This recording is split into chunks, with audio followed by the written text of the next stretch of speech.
छत्रपती शिवाजी महाराज की। अरे बाबा, स्वागत नाही घ्यायचं. अजितदादांचं दुःखद निधन झालं आहे आणि म्हणून मी आपल्या सगळ्यांना या ठिकाणी वंदन करायला आलोय, भेटायला आलोय. महात्मा बसवेश्वर हे 12व्या शतकातील वीरशैव लिंगायत संप्रदायाचे धर्मगुरू, काय कवे कैलास हे त्यांचं वचन प्रसिद्ध आहे. त्यांना देखील मी वंदन करतो, महात्मा बसवेश्वरांना, आणि त्यांना विनम्र अभिवादन करतो. महाराष्ट्राचे दिवंगत उपमुख्यमंत्री, आमचे सहकारी अजितदादा पवार यांना देखील भावपूर्ण श्रद्धांजली अर्पण करतो. तर अतिशय दुःखद घटना या महाराष्ट्रामध्ये त्यांच्या जाण्याने घडलेली आहे आणि एकीकडे दुःखाचं सावट आहे. आणि अशा परिस्थितीमध्ये अत्यंत कठीण काळात निवडणुकाही आहेत आणि या निवडणुकांचा प्रचार करण्याची वेळ आपल्यावर आलेली आहे. आणि ही निवडणूक कार्यकर्त्यांची आहे आणि एकीकडे दुःख आहे, दुसरीकडे कार्यकर्त्यांच्या निवडणुका आहेत. आणि म्हणून मी आपल्याला, आपण प्रचार अतिशय साधेपणाने करतोय. कार्यकर्त्यांचा आग्रह, उमेदवारांचा आग्रह, आपल्या पदाधिकाऱ्यांचा आग्रह, आपल्या लाडक्या बहिणींना भेटायचं, त्यांच्याशी संवाद साधायचा, लाडक्या भावांना भेटायचं आणि त्यांना विनंती करायची की येत्या 7 तारखेला आपल्या महायुतीच्या उमेदवारांना निवडून जिल्हा परिषदेवर पाठवा. ही विनंती मी आपल्याला करायला आलेलो आहे. आणि मला विश्वास आहे की येणाऱ्या ज्या निवडणुका आहेत ह्या आपल्या प्रत्येक जिल्हा परिषद गट आणि पंचायत समिती गटाचं भवितव्य ठरवणाऱ्या, आपल्या उद्याच्या भविष्याचा फैसला करणाऱ्या निवडणुका आहेत. कारण या ग्रामीण भागातल्या निवडणुका आहेत. जिल्हा परिषद, पंचायत समिती थेट गावाशी निगडीत अशा या निवडणुका आहेत. आणि म्हणून लोकसभेच्या निवडणुका झाल्या, विधानसभेच्या निवडणुका झाल्या, मध्ये नगर परिषद निवडणुका झाल्या, महापालिकेच्याही निवडणुका झाल्या. आणि या सर्व निवडणुकांमध्ये माझ्या लाडक्या बहिणींनी चमत्कार घडवला आणि महायुतीला भरभरून मतदान केलं. माझ्या लाडक्या भाव देखील सगळे पाठीशी उभे राहिले. माझे लाडके शेतकरी पाठीशी उभे राहिले आणि महायुतीला प्रचंड विजय मिळवून दिला. आणि म्हणून त्याची पुनरावृत्ती या निवडणुकांमध्ये देखील या जिल्हा परिषद आणि पंचायत समितींमध्ये नक्की होणार. हे चित्र जे आहे, हे चित्र मी पाहतोय की भर उन्हामध्ये एवढ्या मोठ्या संख्येने, हजारोच्या संख्येने महायुतीचे या ठिकाणी पदाधिकारी, कार्यकर्ते, व्यासपीठावर आमचे सर्व उमेदवार इकडे थांबलेले आहेत, उमेदवार बसलेले आहेत. आणि म्हणून हे उमेदवार कार्यकर्ते आहेत. हे कार्यकर्त्यांची निवडणूक आहे. इथं पालकमंत्री आहेत, इथं आमचे सर्व जिल्हा प्रमुख आहेत, संपर्क प्रमुख आहेत, आमचे राजन साळवी आहेत, सर्व पदाधिकारी महायुतीचे आहेत. आणि ही निवडणूक जी आहे, ही निवडणूक कार्यकर्त्यांची आहे. हेच कार्यकर्ते आम्हाला निवडून देतात, नेत्यांना निवडून देतात, कुणाला खासदार करतात, आमदार करतात, मंत्री करतात, मुख्यमंत्री करतात, उपमुख्यमंत्री करतात. आणि म्हणून मग जेव्हा यांच्या निवडणुका असतात कार्यकर्त्यांच्या, तेव्हा मात्र आम्ही सगळ्यांनी मिळून आमची स्वतःची निवडणूक समजून काम केलं पाहिजे, त्यांना निवडून आणलं पाहिजे. आणि म्हणून मी मुख्यमंत्री होतो तेव्हाही कार्यकर्ता म्हणूनच काम केलेलं आहे. कालही कार्यकर्ता होतो, आजही कार्यकर्ता आणि उद्याही कार्यकर्ता म्हणून मग काम करणार आहे. खरं म्हणजे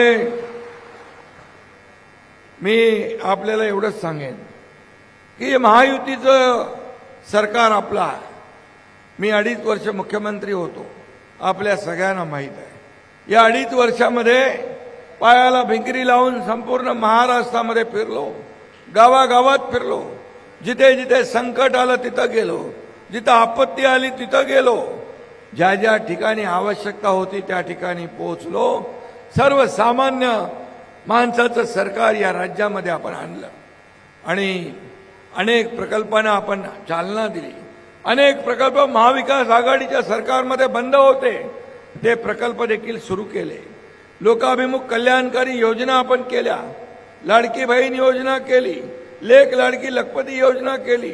एसटी मध्ये 50% सवलत देण्याचा निर्णय आपण घेतला. मुलींचं उच्च शिक्षण देखील आपण मोफत केलं.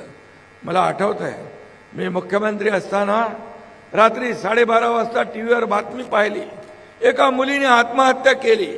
का आत्महत्या केली? ती इंजिनिअरिंगचं शिक्षण घेत होती. वडील 50% फी सरकार भरत होतं, 50% फी पालकांनी भरायची होती. त्या मुलीला भीती वाटली की माझे पालक 50% पण फी भरू शकत नाहीत आणि ते आत्महत्या करतील, म्हणून त्या मुलीने स्वतः आत्महत्या केली.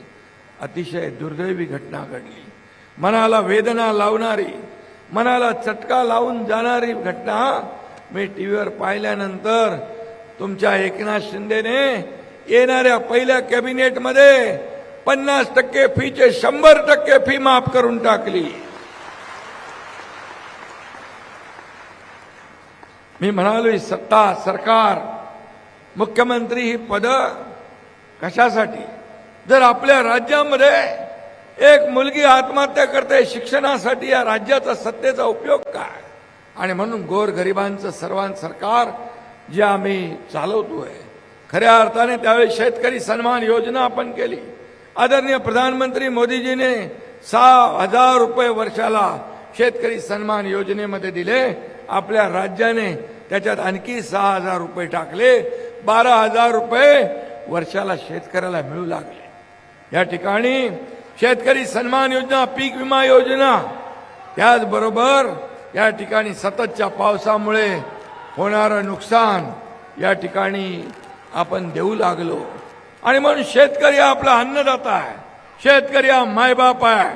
आपल्या तिजोरीवर, सरकारच्या तिजोरीवर पहिला अधिकार शेतकऱ्याचा आहे आणि म्हणून शेतकरी हा कधी वाऱ्यावर आम्ही सोडणार नाही.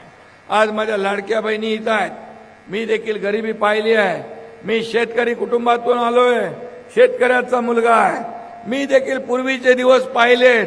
माझ्या आईची तगमग पाहिली आहे, पत्नीची काटकसर पाहिली आहे, कसा महिना भागवायचा अशी भ्रांत त्यांच्या डोळ्यामध्ये दिसत होती. ते मी पाहिलंय.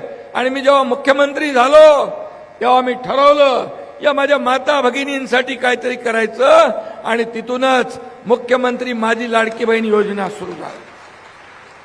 अनेक लोकांनी विरोध केला, अनेक लोकांनी खोडा घातला, अनेक लोक कोर्टात गेले, परंतु तुमचा लाडका भाऊ एकनाथ शिंदे मुख्यमंत्री होता, त्याने ही योजना पूर्ण केली. मी, देवेंद्रजी, अजितदादा आम्ही मिळून ठरवलं ही लाडकी बहीण योजना किती अडथळे आले तरी सुरू करायची. तुम्हाला माहित आहे या लाडक्या बहीण योजनेला वर्षाला किती रुपये खर्च होतो? 45,000 कोटी रुपये वर्षाचा खर्च. लोक हिम्मत करत नव्हते, पण मुख्यमंत्री एकनाथ शिंदे मी होतो आणि माझ्या सहकार्यांना, दोन्ही उपमुख्यमंत्र्यांनी सांगितलं हा धाडसी निर्णय आपल्याला घ्यावाच लागेल आणि तो आम्ही घेतला. योजना सुरू झाली. माझ्या लाडक्या बहिणी आपल्या प्रपंचाला आधार देऊ लागल्या, आपल्या प्रपंचाचं छोटं मोठं काम करू लागल्या. मुलांच्या फी असतील, घरातल्या माणसाचा आजारपण असेल, हे करू लागल्या. मला आता कोणीतरी इथं सांगितलं की जवळपास 800 महिला एकत्र येऊन त्यांनी छोटा मोठा व्यवसाय सुरू केला आहे, क्रेडिट सोसायटी केली आहे, बचत गट केले. कितीतरी सक्सेस स्टोरी आहे. या लाडक्या बहिणींनी छोटा छोटा व्यवसाय करत मोठे व्यवसायाला हात घातलाय. ही अर्थव्यवस्थेला चालना देणारी योजना आहे. काही ठिकाणी गरीब कुटुंब आहेत, एक कुटुंब पाहिलं, अतिशय दुर्गम रानामध्ये राहत होतं. एक त्यांचा मुलगा आणि 2 आई वडील. त्यांना विचारलं तुमचं कसं चाललंय? म्हणाले काय आम्ही भाताची शेती करतो, इथे भात शेती करतो आणि बाकी काय? बाकी बोले तुम्ही 1500 रुपये देता, मीठ चटणी मीठ तेल आणतो आणि आम्ही गुजर करतो. असेही लोक आहे. या गरीबाला मदतीचा हात देणारा निर्णय आम्ही घेतला. याचा आम्हाला आनंद आहे, समाधान आहे. आणि अनेक लोक निवडणूक काळामध्ये निवडणूक आयोगाला पत्र दिलं ही योजना बंद करा म्हणून, पैसे थांबवा म्हणून. पण मी तुम्हाला सांगतो आता 3 महिन्याचे एकदम 4,500 रुपये तुमच्या खात्यामध्ये जमा होणार आहे. आणि मी हेही सांगतो कोणी माईकाला आला तरी माझ्या लाडक्या बहीण योजना कधीही बंद होणार नाही. उलट मला पत्रकार विचारतात तुम्ही 2100 रुपये म्हणालात वचननाम्यामध्ये. बोला हा बोललो, मी मुख्यमंत्री होतो, मी देवेंद्रजी अजितदादा आम्ही बोललोय, आम्ही ठरवलंय आणि म्हणालो योग्य वेळी तेही आम्ही देणार, योग्य वेळी जे बोललोय तेही आम्ही करणार. आम्ही कुठलेही फुकटचं आश्वासन देत नाही, जे बोलतो ते करतो. माझ्या लाडक्या बहिणींना स्वतःच्या पायावर उभं करायचं, त्यांना लखपती झालेलं आम्हाला बघायचं. हा शब्द आहे एकनाथ शिंदेचा. तुम्हाला मी सांगतो जे बोलतो आम्ही ते करतो. माझे शेतकरी बांधव आहेत, शेतकरी बांधवाला देखील आम्ही आश्वासन दिले. वचननाम्यामध्ये पत्रकार विचारतात कर्जमाफी कधी होणार? कर्जमाफी संदर्भात देखील एक बैठक झाली. मुख्यमंत्री आमची, अजितदादा आमची बैठक, तेव्हा अजितदादाही होते, बैठक झाली. आम्ही एक कमिटी गठीत केलेली आहे आणि या कमिटीचा अहवाल आल्यानंतर जे बोललोय आम्ही कर्जमाफीचं आश्वासन दिलंय, माझ्या शेतकऱ्यांना मी सांगू इच्छितो, विश्वास देऊ इच्छितो, तोही निर्णय आम्ही घेणार आणि माझ्या शेतकऱ्यांना देखील दिलासा आम्ही देणार. त्याला हिंमत लागते, देण्याची दानत लागते. आम्ही घेणारे नाही, आम्ही देणारे आहोत. हे सरकार देणार आहे आणि म्हणून कितीतरी अशा योजना आम्ही केल्यात की या राज्यामध्ये अनेक योजना केल्या. आतापर्यंतच्या इतिहासामध्ये कधी इतके निर्णय झाले नाही, ते निर्णय आम्ही महायुतीने घेतले. आणि म्हणून माझ्या लाडक्या बहीण भावांनी, शेतकऱ्यांनी या निवडणुकीत विधानसभेच्या 232 जागा निवडून आणल्या. आतापर्यंतच्या इतिहासामध्ये महायुतीचे 232 आमदार कधीच निवडून आले नव्हते. हा चमत्कार तुम्ही केलेला आहे आणि त्यामुळे आमची जबाबदारी आहे. तुम्ही आमच्या पाठीशी उभे राहिलेला आहात आणि म्हणून आता विरोधक येऊन काय बोलणार, काय आश्वासन आहे ना, आम्ही तुमच्याकडे काय त्यांच्याकडे देण्यासारखं? ते तर म्हणता आमच्याकडे काहीच नाही, आमचे हात रिकामे आहेत. अरे कधी होतं? जेव्हा होतं तेव्हाही नाही दिला, आता तर नाहीच आहे. देणारे आम्ही आहोत. त्याला देण्याची दानत लागते, हिंमत लागते, धाडस लागतं, ते दाखवलंय आम्ही. आणि म्हणून मी तुम्हाला सांगतो या राज्यामधला सर्वसामान्य घटक कुठल्याही असू दे, माझ्या लाडक्या बहिणी, लाडके भाऊ, शेतकरी, ज्येष्ठ, युवा, या सगळ्यांच्या हाताला काम मिळालं पाहिजे, रोजगार मिळाला पाहिजे, या जिल्ह्यामध्ये उद्योगधंदे आले पाहिजेत. हे उदय सामंतला पण मी सांगितलेलं आहे, या ठिकाणी जे जे आपल्याला छोटे मोठे उद्योग, माझ्या लाडक्या बहिणींच्या बचत गटाला उद्योग, त्यांना मॉल आपण दे, जे काही त्यांचं जे साहित्य आहे, त्यांनी बनवलेले पदार्थ आहे ते विकण्यासाठी त्याचं मार्केटिंग, ब्रँडिंग, ही देखील योजना आपण करतोय. आणि म्हणून सगळ्यांच्या हाताला काम. इथला माणूस, इथला तरुण नोकरीसाठी या जिल्ह्याच्या बाहेर जाता कामा नये, हा आमचा संकल्प आहे, ही आमची भूमिका आहे. आणि म्हणून सर्वसामान्य माणसाला चांगलं जीवन मिळालं पाहिजे आणि म्हणूनच आम्ही हे सगळं करतोय. आज परवा बजेटमध्ये केंद्राच्या प्रधानमंत्री मोदीजींनी देखील अनेक निर्णय घेतले. कृषी, सहकार, आरोग्य, उद्योग, लाडक्या बहिणींना ताकद देणं, हेही घेतलेलं आहे. हे डबल इंजिनचं सरकार काम करत आहे. मोदीजी देशाला पुढे नेत आहेत, आपण राज्याला पुढे न्यायचं आहे. देश आर्थिक महासत्तेकडे चाललेला आहे. झालेलं बजेट जे आहे देशात आर्थिक महासत्तेकडे दमदारपणे टाकलेलं ते पाऊल आहे आणि म्हणून देशाचे प्रधानमंत्री नरेंद्र मोदीजी यांनाही मी धन्यवाद देतो की गोर गरीब जनतेचा ते विचार करतात. आणि म्हणून महायुती म्हणून या ठिकाणी आपण एनडीए मध्ये देखील आहोत, महायुतीमध्ये आहोत. महायुतीचं सरकार हे सर्वसामान्य गोर गरीब जनतेचं सरकार आहे. लोकांना काय पाहिजे ते द्या, लोकांना काय हवंय ते द्या, लोकांच्या जीवनामध्ये बदल घडवा. आम्ही सोन्याचा चमचा घेऊन जन्माला आलो नाही, परंतु या तमाम महाराष्ट्रातल्या जनतेच्या सर्वसामान्य माता भगिनींच्या, भावांच्या, शेतकऱ्यांच्या जीवनामध्ये सोन्याचे दिवस आणण्यासाठी आमचा जन्म झालेला आहे, हे मी या ठिकाणी सांगू इच्छितो. आणि म्हणून एक शेतकऱ्याचा मुलगा मुख्यमंत्री होतो तेव्हा एवढी जळजळ, एवढी मळमळ, एवढी पोटदुखी का? एवढी पोटदुखी का? सर्वसामान्य शेतकऱ्याच्या मुलानं, सर्वसामान्य कुटुंबातल्या मुलानं मुख्यमंत्री होऊ नये. अरे आम्ही मुख्यमंत्री सर्वसामान्याचे झालो म्हणून तर सर्वसामान्यांची दुःख, वेदना, त्यांच्या अडचणी आम्ही समजून घेऊ शकलो आणि म्हणून त्या सोडवल्या, याचा आम्हाला सार्थ अभिमान आहे. मी आपल्याला सांगतो, देवेंद्रजी आता वर्षभर काम करतात, मी 2.5 वर्ष काम केलंय. आता टीम म्हणून आम्ही काम करतोय, या राज्याला पुढे न्यायचं आहे. गेल्या आठवड्यामध्ये दाओसमध्ये जेव्हा करार झाले, 30 लाख कोटीचे करार झाले. मुख्यमंत्री होते आपले उदय सामंत, उद्योग मंत्री होते. 30 लाख कोटीचे करार परदेशी गुंतवणुकीचे झाले. या राज्यामध्ये गुंतवणूक येते, या राज्यामध्ये उद्योग येत आहेत, या राज्यामध्ये उद्योजक येत आहेत, हाताला काम मिळेल. हे राज्य महाराष्ट्र राज्य हे इंडस्ट्री फ्रेंडली राज्य आहे. इथं उद्योजक येत आहेत, त्यांना सुविधा देतोय आपण, त्यांना अनेक सवलती देतोय. आणि म्हणून याच्या मागचं एवढंच कारण की राज्यातल्या प्रत्येक तरुणाला 50 लाख लोकांना नोकऱ्या देण्याचा आपला संकल्प आहे. आणि म्हणून मी आपल्याला एवढंच सांगतो की कुठल्याही परिस्थितीत आपण आज या संपूर्ण जिल्हा परिषद आणि पंचायत समितीच्या निवडणुकांना आपण सामोरं जातोय. या निवडणुका तुमच्या जिल्ह्याच्या, तुमच्या गावाच्या विकासाच्या निवडणुका आहेत, फक्त मतदान करण्यापुरतं मर्यादित नाहीये. आणि म्हणून तुमच्या या भागाचा विकास करायचा. मला मगाशी रवी गायकवाड म्हणाले, याच आपण खरं म्हणजे या धाराशिववर शिवसेना प्रमुख बाळासाहेब ठाकरे यांचं प्रचंड प्रेम होतं. या धाराशिवचा, उस्मानाबादचा धाराशिव करण्याचा निर्णय आपण घेतला. मी मुख्यमंत्री असताना तो निर्णय घेतला, याचा आम्हाला अभिमान आहे.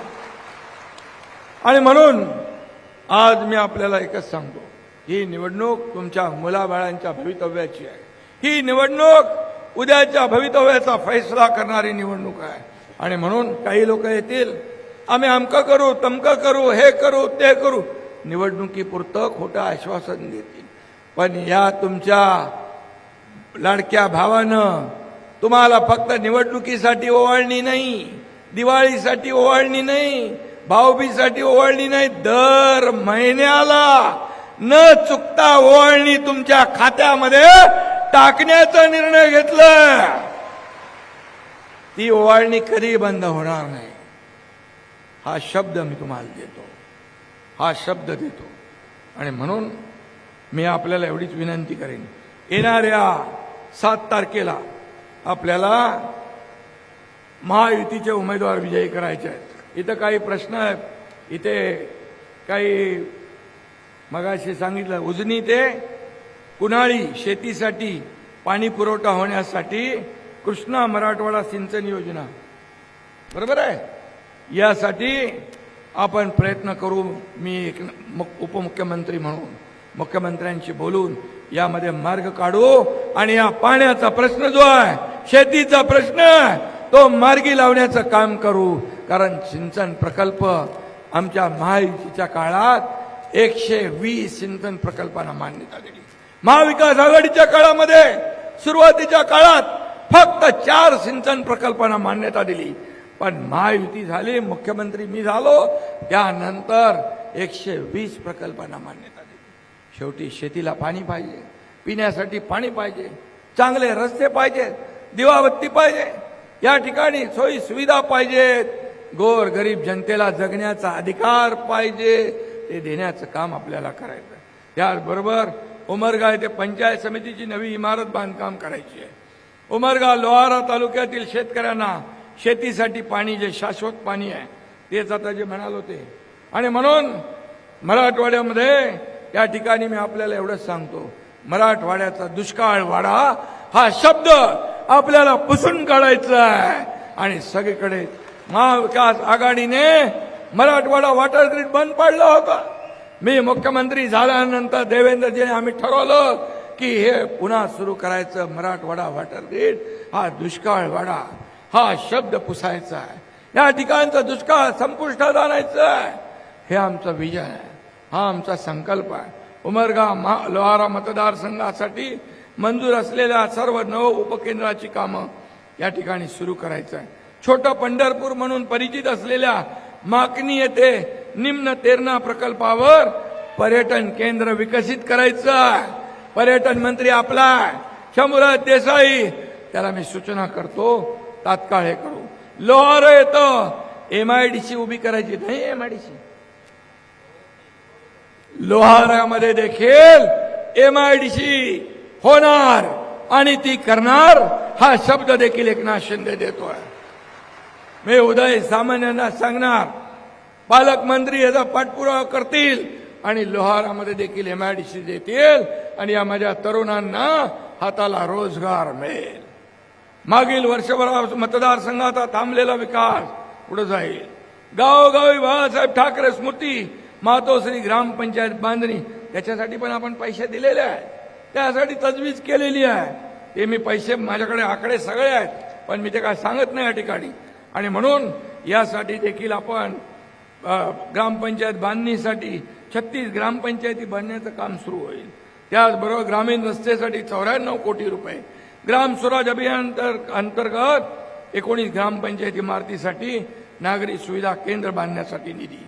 याचबरोबर मी एवढंच सांगेन, 594 पाणी पुरवठा योजनांसाठी 186 कोटी रुपये निधी. त्याचबरोबर या ठिकाणी आपलं जे देवस्थान आहे तुळजाभवानीचं, त्याचा देखील विकास आराखडा आपण करतो. 1,865 कोटी रुपयांचा आपण निधी त्याला मंजूर केलेला आहे. हे महायुतीचं काम आहे, हे महायुतीचं काम आहे. आणि म्हणून जे जे काय आवश्यक आहे, लोहारा पंचायत समितीसाठी 22 कोटी रुपये, त्याचबरोबर उमरगा लोहारा दलित वस्ती जनसुविधेसाठी 15 कोटी रुपये, या ठिकाणी अनेक योजनांसाठी आपण पैसे ठेवलेले आहेत.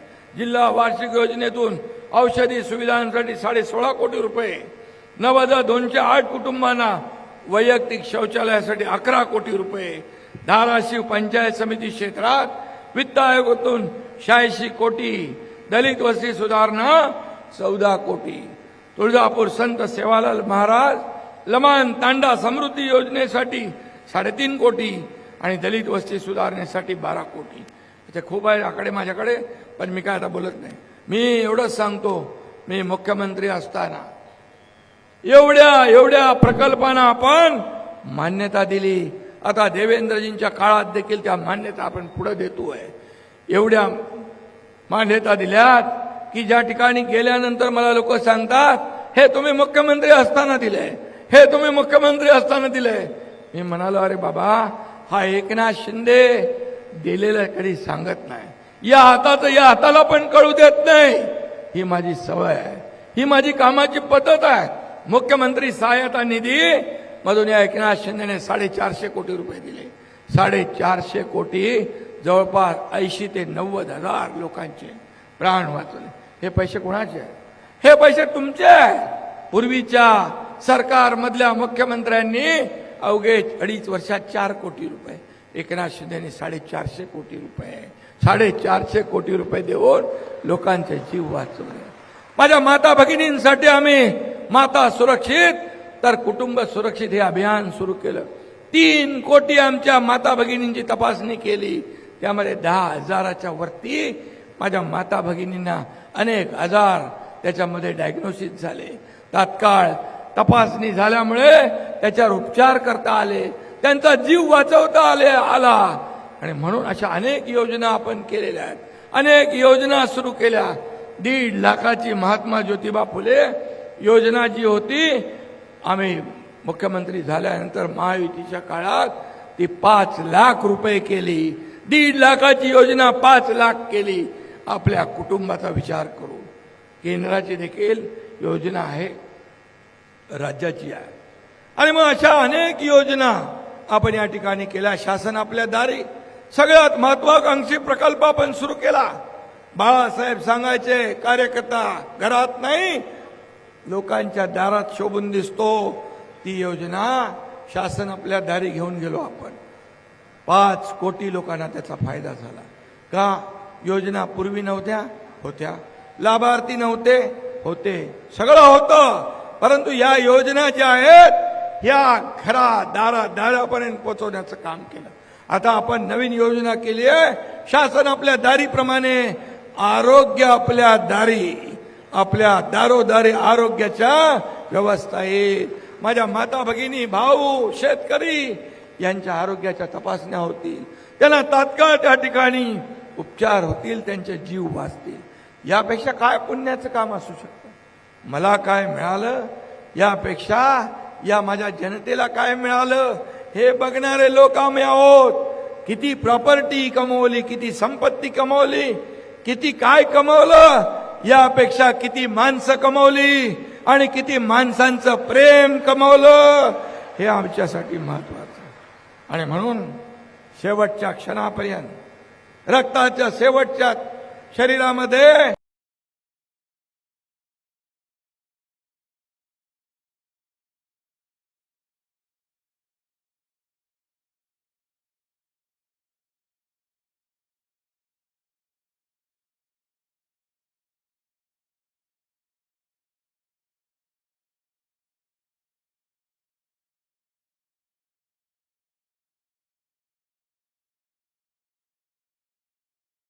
आपले उमेदवार आहेत.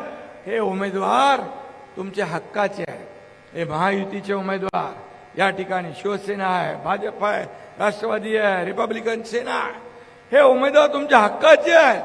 हे हक्काचे उमेदवार तुम्ही निवडून द्या आणि यांच्याकडून काम करून घ्या. काम करून हक्काचा उमेदवार असेल, हक्काचा या ठिकाणी जेव्हा सदस्य निवडून जातो तेव्हा तुम्ही त्याचा कान धरून काम करून घेऊ शकता. आणि म्हणून मी आपल्याला विनंती करतो, येत्या 7 तारखेला या धाराशिव जिल्हा परिषदेवर महायुतीचा भगवा फडकवायचा असेल तर या सर्वच्या सर्व लोकांना आपण निवडून द्या असे विनंती आपल्याला करतो. जिथे धनुष्यबाण असेल तिथे धनुष्यबाण, जिथे घड्याळ असेल तिथे घड्याळ, जिथे कमळ असेल तिथे कमळ. अधिकृत उमेदवार जे आहेत त्या अधिकृत उमेदवारांच्याच पाठीशी राहा. बंडलबाज लोकांच्या मागे उभे राहू नका. ते सांगतील आम्हाला पालकमंत्र्याचा सपोर्ट आहे, आम्हाला ह्या मंत्र्याचा सपोर्ट आहे, आम्हाला एकनाथ शिंदेचा सपोर्ट आहे. बिलकुल छोट. जे शिवसेनेचे अधिकृत उमेदवार त्यांनाच मतदान करा. जे भाजपचे अधिकृत उमेदवार त्यांनाच मतदान करा. जे राष्ट्रवादीचे अधिकृत उमेदवार त्यांनाच मतदान करा. बोगस लोकांना काय करायचं ते माहिती आहे तुम्हाला. कारण हे लोक अधिकृत उमेदवार निवडून आल्यावर हे तुम्हाला जबाबदार आहे. हे बांधील आहे. तुमचं नाही ऐकलं तर मग आम्ही त्यांना बरोबर करू. पण एकच सांगतो, हे सर्व काम करणारे लोक आहेत. आणि तुम्हाला मी जाता जाता एवढंच सांगतो, या संपूर्ण विकासासाठी जे जे पैसे लागतील तिथं पैसे कमी पडू देणार नाही. हा शब्द माझा आहे. नगर परिषदेमध्ये भगवा फडकवलाय. नगर परिषदेला जे काही पैसे मला निवेदन मगाशी दिलं नगराध्यक्षांनी, तिथं बिलकुल कमी पडणार नाही. नगर विकास माझ्याकडेच आहे, त्यामुळे चिंता करू नका. आणि म्हणून या जिल्हा परिषद पंचायत समितीचे गट आणि गण यामध्ये जे जे काही आपल्याला आवश्यक सुविधा आणि आवश्यक निधी लागेल तो पुन्हा एकदा मी आपल्याला सांगतो, तो पूर्ण केला जाईल, तो दिला जाईल. हा शब्द एकनाथ शिंदेचा आहे. एकदा शब्द दिला की माघारी नाही, ही माझी भूमिका आहे. म्हणून 7 तारखेला आपण सतर्क राहून मतदान करा. आपल्या हक्काच्या लोकांना मतदान करा. महायुतीला मत म्हणजे विकासाला मत, महायुतीला मत, म्हणजे खऱ्या अर्थाने माझ्या लाडक्या बहिणी भावांना मत.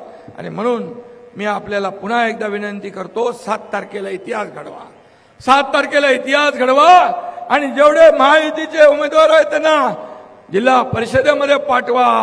जय हिंद, जय महाराष्ट्र.